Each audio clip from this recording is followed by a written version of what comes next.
The Sonnets by William Shakespeare, Part 15, Sonnets 141 to 154. 141. In faith I do not love thee with mine eyes, for they in thee 1,000 errors note. But 'tis my heart that loves what they despise, who in despite of view is pleased to dote. Nor are mine ears with thy tongue's tune delighted, nor tender feeling to base touches prone, nor taste, nor smell, desire to be invited to any sensual feast with thee alone. But my 5 wits nor my 5 senses can dissuade one foolish heart from serving thee, who leaves unswayed the likeness of a man, thy proud heart's slave and vassal wretch to be. Only my plague thus far I count my gain, that she that makes me sin awards me pain. 142. Love is my sin, and thy dear virtue hate, hate of my sin grounded on sinful loving. Oh, but with mine compare thou thine own state, and thou shalt find it merits not reproving, or if it do, not from those lips of thine, that have profaned their scarlet ornaments, and sealed false bonds of love as oft as mine, robbed others' beds' revenues of their rents. Be it lawful I love thee as thou lovest those whom thine eyes woo as mine importune thee. Root pity in thy heart, that, when it grows, thy pity may deserve to pitied be. If thou dost seek to have what thou dost hide, by self-example mayest thou be denied. 143.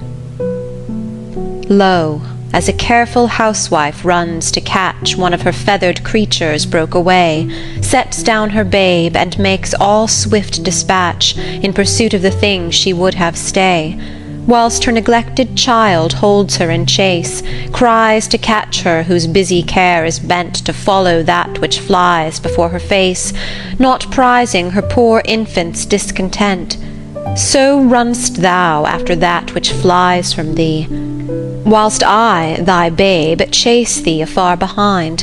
But if thou catch thy hope, turn back to me, and play the mother's part. Kiss me, be kind. So will I pray that thou mayst have thy will, if thou turn back, and my loud crying still. 144. 2 loves I have of comfort and despair, which like 2 spirits do suggest me still. The better angel is a man right fair, the worser spirit a woman colour'd ill. To win me soon to hell my female evil tempteth my better angel from my side, and would corrupt my saint to be a devil, wooing his purity with her foul pride. And whether that my angel be turned fiend, suspect I may, yet not directly tell. But being both from me, both to each friend, I guess one angel in another's hell. Yet this shall I ne'er know, but live in doubt, till my bad angel fire my good one out. 145. Those lips that love's own hand did make breathed forth the sound that said, I hate, to me that languished for her sake. But when she saw my woeful state, straight in her heart did mercy come, chiding that tongue that ever sweet was used in giving gentle doom, and taught it thus anew to greet. I hate she altered with an end, that followed it as gentle day doth follow night, who like a fiend from heaven to hell is flown away. I hate, from hate away she threw, and saved my life, saying, not you. 146. Poor soul, the centre of my sinful earth these rebel powers array. Why dost thou pine within and suffer dearth, painting thy outward walls so costly gay? Why so large cost, having so short a lease, dost thou upon thy fading mansion spend? Shall worms, inheritors of this excess, eat up thy charge? Is this thy body's end? Then, soul, live thou upon thy servant's loss, and let that pine to aggravate thy store. Buy terms divine in selling hours of dross, within be fed, without be rich no more. So shall thou feed on death that feeds on men, and death once dead, there's no more dying then. 147. My love is as a fever, longing still for that which longer nurseth the disease, feeding on that which doth preserve the ill, the uncertain sickly appetite to please. My reason, the physician to my love, angry that his prescriptions are not kept, hath left me, and I desperate now approve desire is death, which physic did accept. Past cure am I, now reason is past care, and frantic mad with evermore unrest, my thoughts and my discourse as madmen's are, at random from the truth vainly expressed. For I have sworn thee fair and thought thee bright, who art as black as hell, as dark as night. 148. O me! What eyes hath love put in my head, which have no correspondence with true sight? Or if they have, where is my judgment fled, that censures falsely what they see aright? If that be fair whereon my false eyes dote, what means the world to say it is not so? If it be not, then love doth well denote love's eye is not so true as all men's. No, how can it? Oh, how can love's eye be true, that is so vexed with watching and with tears? No marvel then, though I mistake my view, the sun itself sees not till heaven clears. O cunning love, with tears thou keep'st me blind, lest eyes well seeing thy foul faults should find. 149. Canst thou, O cruel, say I love thee not, when I against myself with thee partake? Do I not think on thee, when I forgot am of myself all tyrant for thy sake? Who hateth thee that I do call my friend, on whom frown'st thou that I do fawn upon? Nay, if thou lourest on me, do I not spend revenge upon myself with present moan? What merit do I in myself respect, that is so proud thy service to despise, when all my best doth worship thy defect, commanded by the motion of thine eyes? But, love, hate on, for now I know thy mind, those that can see thou lovest, and I am blind. 150. Oh, from what power hast thou this powerful might, with insufficiency my heart to sway, to make me give the lie to my true sight, and swear that brightness doth not grace the day? Whence hast thou this becoming of things ill, that in the very refuse of thy deeds there is such strength and warranties of skill, that in my mind thy worst all best exceeds?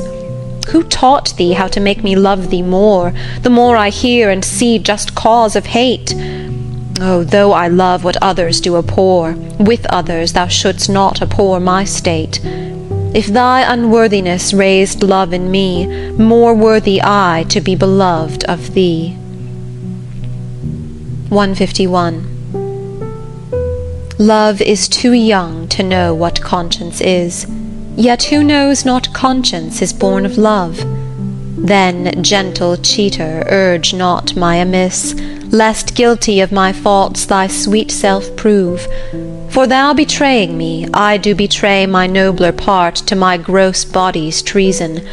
My soul doth tell my body that he may triumph in love. Flesh stays no farther reason, but rising at thy name doth point out thee as his triumphant prize. Proud of this pride, he is contented thy poor drudge to be, to stand in thy affairs, fall by thy side. No want of conscience hold it that I call her love, for whose dear love I rise and fall.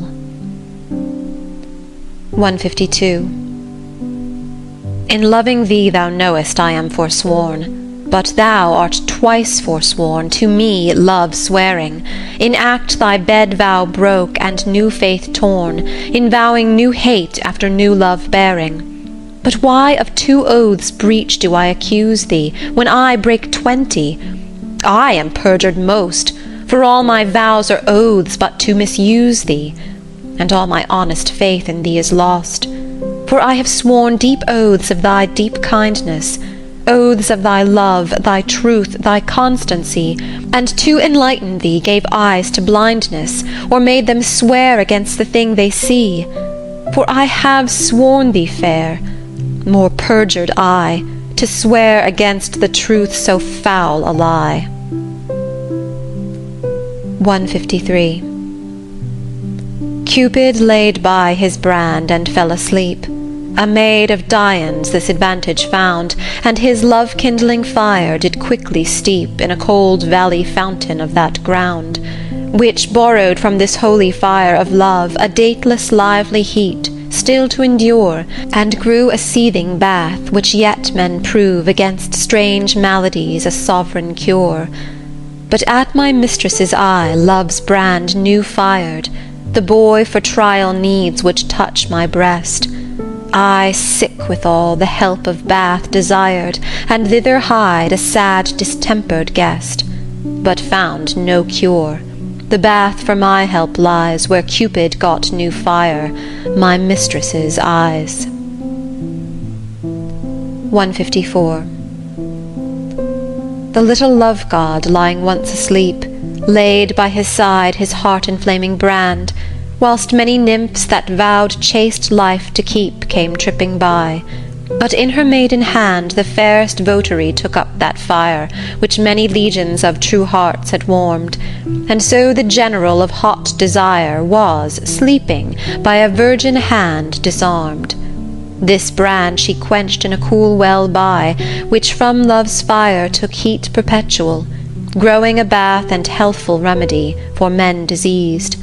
But I, my mistress's thrall, came there for cure, and this by that I prove: love's fire heats water, water cools not love. End of Part 15. End of Shakespeare Sonnets.